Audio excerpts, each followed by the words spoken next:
Hello again. It's been a while. We're still waiting for this is let's see what day. This is May 26, 2018. So I'm expecting we're hoping that the fifth issue of Sonic the Hedgehog from IDW Comics and Flynn will come out on Wednesday as expected. If not, it's going to be a while. Just going to end up doing these retro reviews, which are slightly boring. I mean, I get like what, 14, 15 to 20 views at most, maybe. Maybe I get one thumbs up, maybe two out of pity. I don't know. But I think those of you who are trying to pay attention to me and what I'm doing, I don't do a lot of these. So we're going to go ahead and dive in. We got Sonic the Hedgehog Archives Volume 12, which is not a bad looking cover. And then we got Sonic the Hedgehog Archives Volume 14. There is no 13. I could not find 13. I'm not going to go out of my way to get 13, for I have already read the second half of Endgame. Now, if you remember Endgame, that was where Sonic and Robotnik did a little dance in the netherworld and you faded into white. You know, this was basically, so, they fought. This was like the page of Sonic and Robotnik. They fought and there was nothing there. And then only Sonic survived. So unfortunately, I do not have that number, volume 13, but I know what happens. So we'll go over both of these issues really quick. This issue basically deals with, it's, it's guerrilla warfare with gorillas. Robotnik is greedy as usual. A lot of stuff going on. This is another typical story. It starts out this way. The guerrillas sort of slightly welcome the freedom fighters into their village, but they kind of got their guns trained on them if they do anything stupid. This was okay. This is one of those stories that I think it used the original artists for the comic series. Let me fix this damn focus.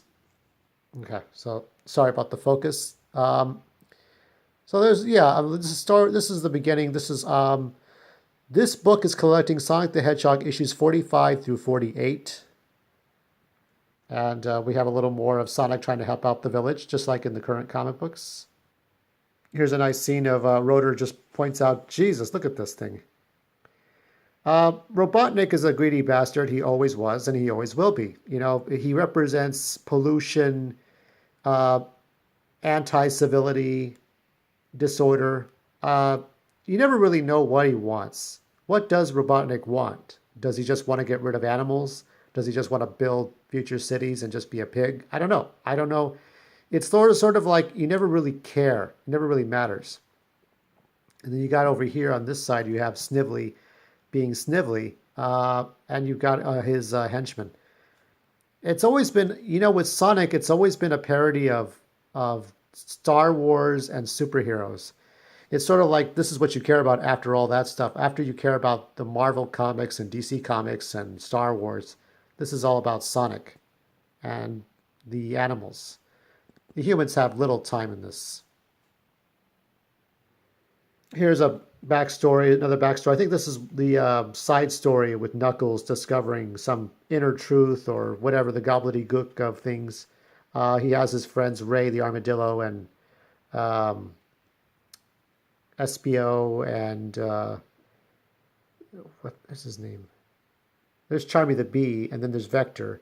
And this one I can't remember, but of course Ken Penders owns this little bastard right here, the ant. And over here we have more backstory dealing with, I don't remember. It's about great power, and this is a forgettable story, to be honest. I can't remember what's going on with this. And here we go with another heightened tension between Sonic the Hedgehog and Ken Pender's hero, St. John. Jeffrey St. John the Skunk. Remember this guy, right? So Jeffrey St. John, in some respects, owns the Sonic's parents, and it's just so ridiculous. It was nice that Sonic had his parents and Knuckles had a whole echidna family, and now they're all gone because Ken Penders is a fucking idiot, but whatever. Yeah, this is the whole roboticization process. Uh, Uncle Chuck dealing with the fact that because he was the one I guess they call it the Silver Age universe, the Silver Age Sonic. In this universe, he created the robot powers of all the animals. But of course, Robotnik turned it around and kept it for himself and used it and abused the power. And, just this whole saga turns into Game of Thrones. This is a really dark, deep, it's like this is Uncle Chuck living with his demons, and now he's a machine, but he's no longer possessed by Robotnik. This whole thing is just there's Dulcie. Uh, it's bizarre. You got Sleuth Doggy Dog who turned against the freedom fighters, and you've got Uncle Chuck trying to figure out how best to take out Robotnik because things don't look good for the freedom fighters, do they? It's not very good at all. Here's Sonic eating his damn chili dogs. Here's Bunny the Rabbit. There is, if I can get the focus back right, there is Antoine and Tails. It's been a while for me right now. So they redesigned Dulcie the Dragon later on in the Bronze Age Sonic universe. And I don't know if Dulcie is back for the IDW comics. We got Lupe. I think Lupe belongs to Sega and Archie and then IDW. I'm not sure, but I think Lupe is not Ken Penders. What I find disturbing, let's get over the fact, yes, at times Jeffrey St. John could be a nice skunk, but, he steals Sonic's girlfriend. And what is that really about? What does that serve unless you want to agonize people or antagonize them? I don't know. It's just ridiculous. It's ridiculous. The whole thing is just like nobody really cares about Jeffrey St. John as long as he's trying to pick up Sally. A skunk and a chipmunk. It just doesn't work. Fast forward here. Everybody remembers this. This is the beginning. And everybody remembers this scene. And people thought, oh my God, what is all this, right?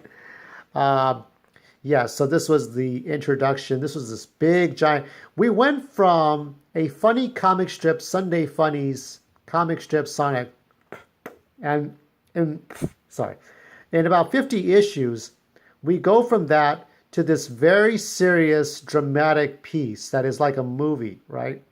You got King Acorn. We think it's King Acorn, but it's not. And we got Sonic and Sally. And this turns out to be this whole... I think you all know how this works, right? So we have Sonic and Sally, and they're about to go and infiltrate Robotnik's headquarters. This is like a final stand. And at this point, they think everything is fine, but everything is not. Because somewhere Sonic and Sally have split up, and we see more rockets, more explosions. The freedom fighters are on the sidelines. But Sonic, or we think it's Sonic, it's actually Hershey the cat in disguise, who thought she was looking at Snively through her stupid goggles, her drunk goggles. So that was the explanation for that, which is so stupid. That explanation in the comic form is in Archives volume number 13, where I think it's issue number 49, so we're spared of having to look at that. Ah, no, Sally, yeah, it's it. It's very sad. But we know she survives, but she's like Snow White. She's Snow White encased in plastic for like most of this story. But I think, our female readers love the romantic side of these things. They recover Sally's body. Of course, Sonic comes back and says, what's going on here? Why did everybody leave me behind? And of course, what happens is that they now have accused him of murder or attempted murder. And, this was, high crimes of murder and treason. You can't do these kinds of things, right? But Sonic's innocent. And this is where we start to get that fugitive vibe. I think it's later on. And here's the scene between Drago and Hershey. Hershey, we know, is the guilty party, but she didn't know what was going on. And uh, this is where, oh, gets a little bit sleazy. And here you get Sonic. It says he's innocent. Of course, uh, in recognition, I will forgo the death penalty. Oh my God. But of course, we know this is not the king, but a robot, I think, right? So some of you who are spoiled right now, well, you got Sonic Amy McDo. Bless her or bless him. I'm not sure if it's a male or female, but, you can look at all those comic books side by side. I'm just here to talk nonsense while looking at these old comic strips. He's going to the Devil's Gulag, and who has a laugh at that? Of course, Robotnik. Fast forward to volume number 14. This takes place after the death of Robotnik. There's a victory, and we look at some of the stories that take place. We still have this weird, long introduction of this great, epic story that's happening, even though 50 issues ago, this was a comic strip, fun for kids kind of story. Here is, Sonic reliving a nightmare. I think he's having a dream or a nightmare about Sally and everybody being roboticized. I like this art. Way better art than Ken Pender's art, don't you think? It's nicer. Look at the dynamic stuff. Join us. Join us next week. Yeah, this is cool. I like this. I like some of these very 80s, 70s, 80s inspired art. This is just pretty. Yeah, here's another nice, beautiful piece. This is great.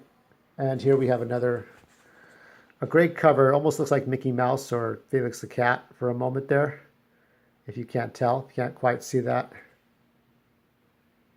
Here are the echidnas that Ken Penders owns because Ken Penders is a bastard. We got Julie Sue, Lara Sue, I don't remember.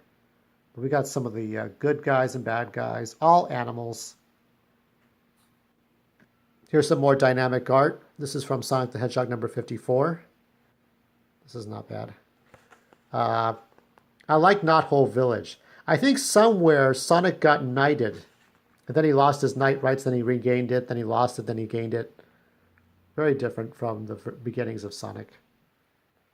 Here's, I think, is Rosie, Sally's caretaker from when she was a child, when she was a young chipmunk. These stories got deeper and deeper. I think even when we got through Sonic Adventure and Sonic Adventure 2, here's an Eggman robot. Here in the back, we have Sonic Selects from later on in the years. Some of them before the Bronze Age reboot with this Mega Man crossover. And we got some of these older issues. I know not which one is... Let me see. I think the one... Let me see which one number 13 is.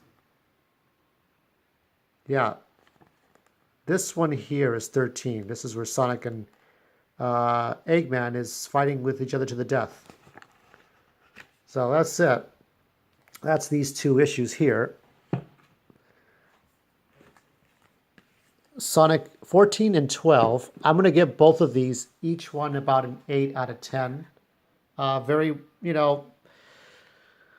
these stories were a bit ridiculous, but there was a lot of world building. Now, for the Ian Flynn's newer stories for IDW, there's not a lot of world building right now, and I'm hoping that we can see something on this level of world building and see how far Sega is willing to go with their characters, how far Ian Flynn is willing to go with the characters, and see where we go from here. So these are the classic stories from the 90s. Sonic Volume 14 and Volume 12, no Volume 13 in here. But I'm just collecting whatever I can find from the store. I have a whole bunch of Sonic comic books I can look at when I make my rounds out of town. All right, that's it. Not much of a review, not much of an exciting review. Leave a comment if you like, if you want to see more of these. If you're not, well, I'll get around to these some century. All right. Be kind, be safe, don't be sorry.